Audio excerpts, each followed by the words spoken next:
Welcome to the world of deep tech. In this video, we will look at market analysis that will help us define a commercializable idea. Doing market analysis is important at this stage because we are interested in creating societal impact and in commercializing the solution we create. Hence, we have to ensure there is sufficient market. We have to also ensure that there is large enough white space to create an impactful solution. To discuss these techniques, we will use the lithium-ion battery recycling example that we used in our previous video. Let's start with a quick check on lithium-ion battery recycling market. Let's look at this report. The market is expected to grow at a healthy rate, driven by increased use of these batteries in electric vehicles. Here are some major players in the market. Automotive is the largest end user segment for lithium-ion batteries recycling.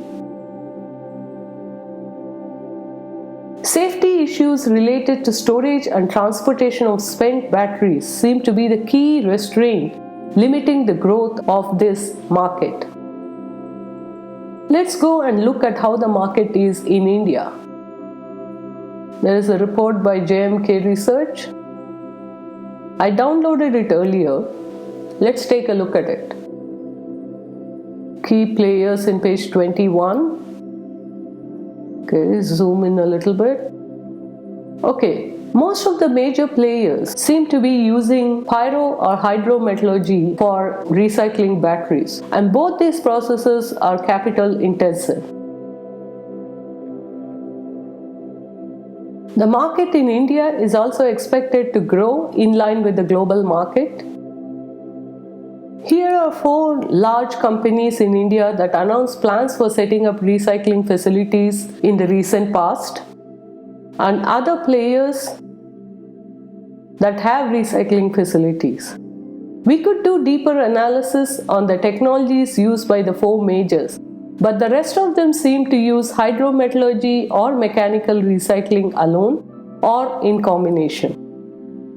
To summarize what we have learned so far, lithium-ion battery recycling market is growing, although restrained by transportation and logistics issues.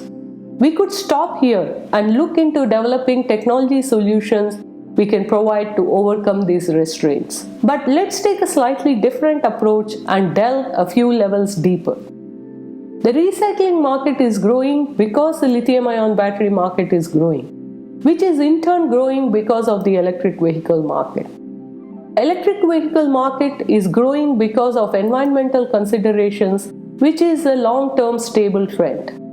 But EV is not the only solution to address the environmental considerations related to mobility. For example, there are hydrogen-based fuel cell technologies, and there is still considerable uncertainty about which technology would prevail where. For the moment, it's reasonable to place our bet on electric vehicles, but keep a closer look at developments in fuel cell-based transportation over time. Based on this, electric vehicle growth is likely to be a sustainable trend. So we have validated the existence of the market, and it also appears to grow in the long term. But are lithium-ion batteries the only energy storage solution for electric vehicles? What are the alternatives? Let's look at the future of battery technology.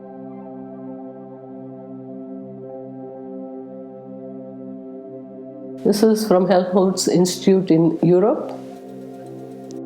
While anode is expected to evolve from pure graphite to lithium metal over long term, it looks like lithium-ion cathodes of different forms are here to stay, with proportion of cobalt coming down over time. Let's look at the history of batteries to get a sense of adoption timelines for new technologies in this industry.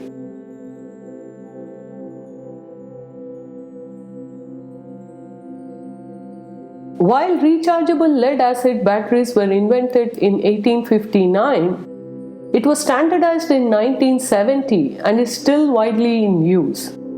Nickel metal hydride batteries came in 1990s, and in 1992, lithium-ion batteries were introduced by Sony. These batteries are seeing large-scale adoption beyond consumer electronics only in the last 3-4 years.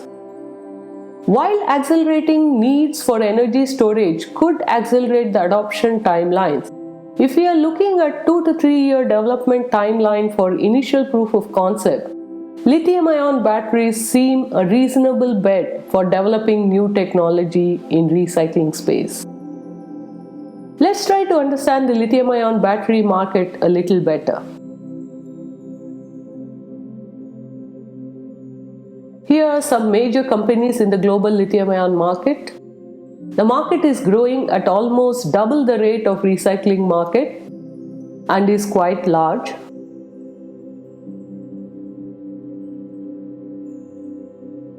While the market is growing, there seems to be a substantial decline in the price of lithium-ion batteries over time. Let's look at the industry's profit margin.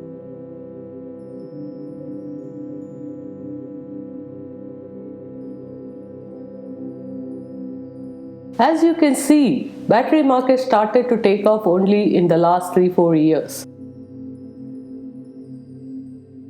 Here is LG Chem, CATL, BYD, Panasonic, and Tesla. Except for Tesla, which turned profitable only recently, everyone is predicting falling net profit margin that are in the lower range below 10%. More importantly, selling price seems to be falling even as there are battery shortages, which means costs need to be cut. How will this pricing pressure and need to cut costs affect the recycling market? Let's investigate the economic case for recycling.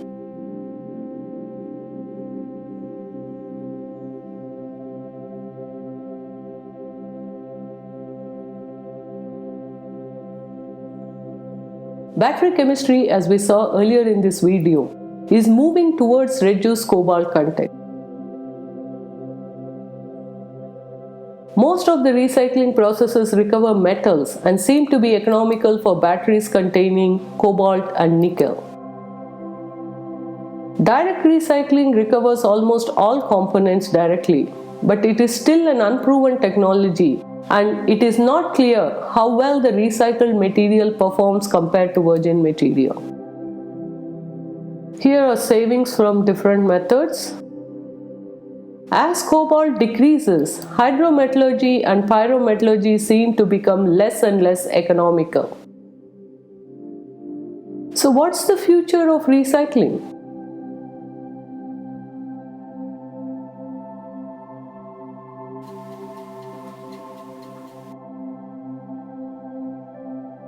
Here we have cost structure of lithium-ion cells. Raw materials is a big chunk of the cost, but converting them to battery-grade material is an even greater portion. In fact, according to this report, it is 16% of the overall cost. Here is a look at the metals recovered by different processes. Pyrometallurgy recovers almost no lithium, while mechanical and hydrometallurgy together can extract most of the metal. Since both processes are capital intensive, the profitability would depend on the operating cost and the cost of what they can sell. If we look at the relative prices of metals, cobalt of course is the most expensive, and economics of recycling is heavily dependent on ability to recover cobalt, nickel, and lithium. So, lithium-ion battery recycling can help the battery industry to manage their pricing pressures by supporting cost reduction both in terms of raw materials and material processing. Pyrometallurgy and hydrometallurgy both generate a mixture of metals that need to be further processed to extract the different metals. Hence, may not decrease the material processing cost as much as we would like. And as we saw earlier, their profitability decreases significantly with decreasing cobalt content, which is the direction the industry is heading. Direct recycling seems to have potential even for material processing, but it is still new technology. From a new technology development perspective, This seems to be an area to identify potential white spaces. As you saw, the obvious opportunity of tackling transportation and logistics evolved into an opportunity to develop much more transformative technologies in direct recycling by looking beyond the obvious.